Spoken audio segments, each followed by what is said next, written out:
Saudara saya selalu berkonsultasi pada seseorang agar karir dan jodohnya lancar. Dan seseorang tersebut memberi amalan seperti zikir, sholat, mandi seperti di sungai pada malam hari. Wah, ini masalah. Zikirnya udah bagus, sholat, mandinya di sungai, malam lagi. Dan ziarah dengan memberi sesajen. Ziarahnya ke kubur benar, ngasih sesajennya, itu yang masalah. Lalu seorang tersebut membacakan beberapa ayat Quran.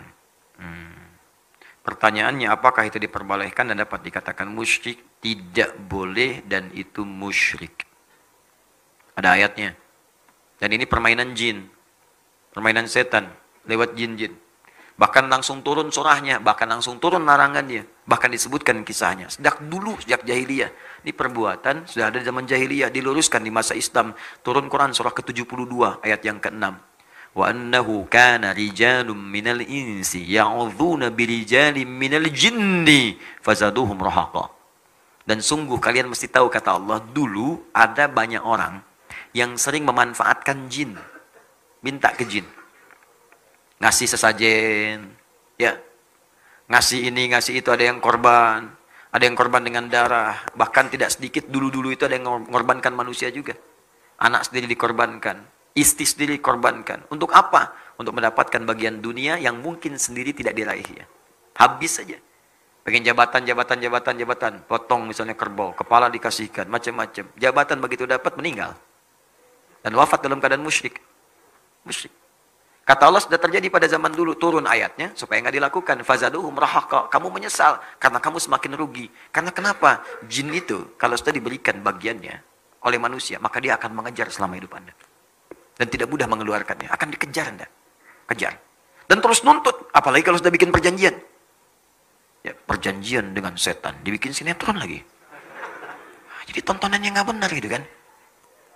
Itu yang bahaya. Terus diajarin lagi. Sekarang ini banyak edukasi-edukasi yang hilang. Dulu tuh banyak TV-TV tuh cerdas cermat.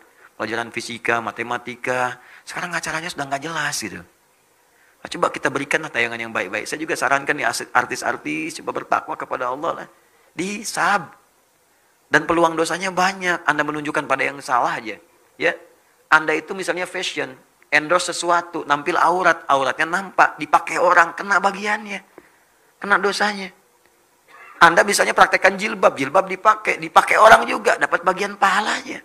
Tinggal pilih mana. Kalau ada yang baik, kenapa pilih yang tidak baik? Kalau bisa yang soleh, kenapa pilih yang salah? Kalau bisa mendapat bagian surga, kenapa pilih ke neraka?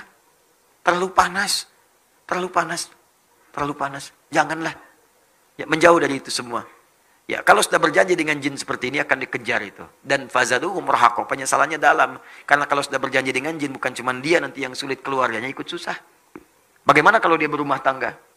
Bagaimana kalau dia punya anak? Ikutan susah. Bisa dikorbankan tuh. Lama-lama kemudian bisa wafat juga karena perbuatan jin. Ajalnya memang tiba. Tapi sebabnya apa? Sebab karena maksiat orang tuanya. Menjauh dari yang seperti ini bahaya. Bahaya.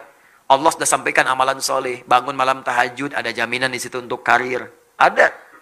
Quran surah 17 ayat 79 sampai 81. Wa minal laili fatahajjad bi. Sementara malam bangun untuk tahajud. Nafilatal lak. Memang itu sunnah. Tapi kalau bisa dikerjakan, asa ayyab'atsaka rabbuka maqaman mahmuda. Nanti Allah akan angkat Anda di tempat yang terbaik. Karir Anda kalau kerja, karir yang terbaik. Yang bagus. Wa qur rabbi adkhilni mudkhala sidqin. Kalau Anda bekerja dibimbing oleh Allah. Wa adkhilni mudkhala sidqin. Kalau nanti ada persoalan diberi jalan keluar. Enggak usah nyogok. Enggak usah korupsi, dikasih sendiri oleh Allah. Enak hidupnya. Untuk jabatan tiba-tiba dipilih. Ini bagus di profesional, tiba-tiba orang itu naik. Enggak ngasih apa-apa. Ya waj'alni min ladunka sultanan nasira. Kalau ada yang ganggu, ingin menyingkirkan, ingin menyungkurkan, langsung ditolong oleh Allah, dijaga hidupnya enak.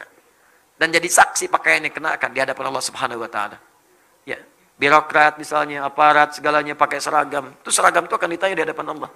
Pakai yang baik-baik. Niatkan untuk ibadah, syahid wafat dengan izin Allah Subhanahu wa taala. Akan bersaksi di hadapan Allah semua. Kita juga sama. Saya juga sama. Makanya kita saling mendoakan. Ya, permohonan saya cuma dua. Minta, ya Allah, saya nggak minta apa-apa. Tolong minta doakan saja saya supaya diampuni dosa-dosa oleh Allah. Ya, dan wafatnya bisa syahid, sedang ngajar, itu kan. Wafat, enak banget. Insya Allah, ngajar, meninggal, enak. Ya, kalau bukan gurunya, yang muridnya misalnya kan. Ya, kan?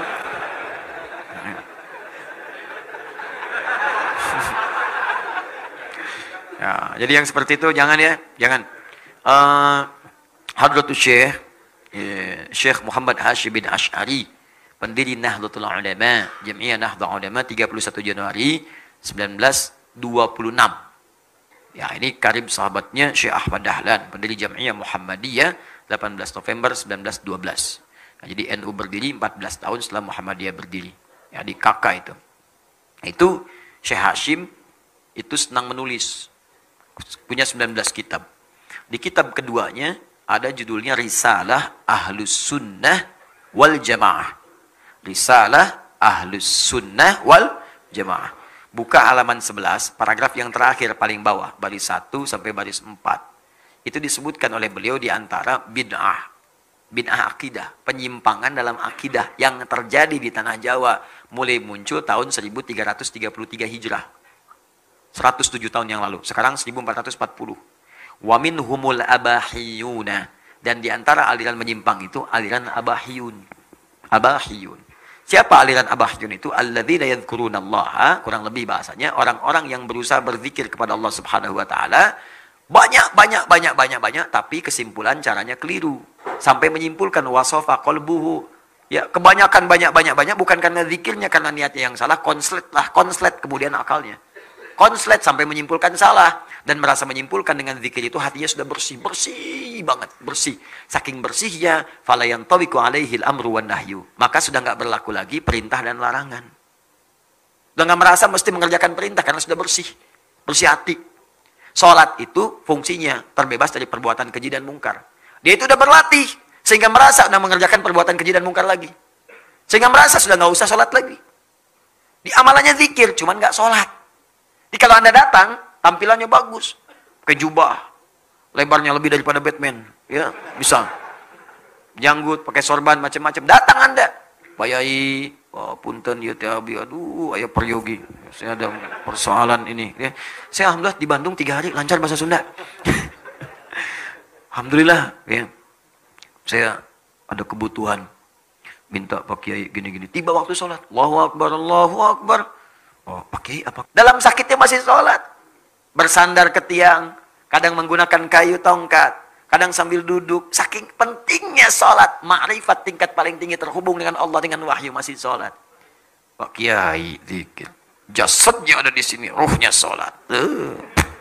Sesat, kata Syekh Hashim. Nah, kalau menemukan yang begitu, jangan diikuti. Walaupun dia bisa memprediksi sesuatu. Oh, gak usah bicara. Ini kan punya masalah di kantor kan, persaingan jabatan kan, begini. Itu jin yang ngasih tahu. Jin. Nih Abah baru dari Mekah. Keluarkan contoh potongan kain kiswah. Padahal Mekah tahun 10 tahun lalu dipotong. Ada. Nah, itu kadang-kadang bantuan jin. Pada yang seperti itu jangan diikuti. Kalau ada orang kemudian melakukan demikian, tapi meninggalkan syariat, jauhi yang seperti itu. Saya pernah orang liberal itu, pengen ngajak diskusi pada saya. Sampaikan kalimat. Ustaz, menurut kami, bukankah fungsi sholat itu mencegah perbuatan keji dan mungkar? Ya, inna sholata tanha 'anil fahsya'i wal mungkar. Maaf, bagi kami sudah bisa mencegah perbuatan keji dan mungkar, sudah nggak usah sholat lagi kan? Jalan berpikir orang liberal tuh. Hati-hati dengan logika seperti ini. Sholat itu berfungsi mencegah perbuatan keji dan mungkar. Berarti kalau kita sudah menahan diri bisa mencegah perbuatan keji dan mungkar, nggak usah sholat lagi kan? Apa jawaban saya saat itu? Saya katakan, Mas, begini ya, meninggalkan sholat itu perbuatan mungkar. Udah, kita tinggalin aja. Selesai. Diem aja orangnya. Ya, dan kita doakan, ya Allah berikan dia petunjuk, berikan dia hidayah. Selesai.